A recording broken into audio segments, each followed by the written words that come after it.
আসসালামু আলাইকুম।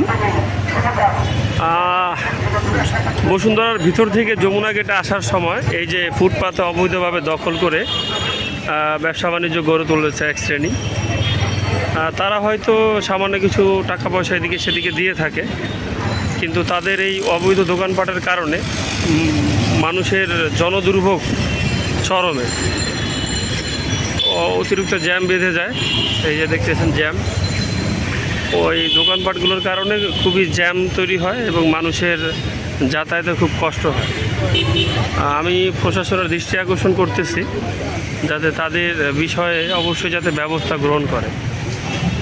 যমুনা গেট থেকে বসুন্ধরার ভিতরে ঢুকতে খুবই খারাপ একটা অবস্থা তৈরি হয়। অবৈধ দোকানগুলো এগুলো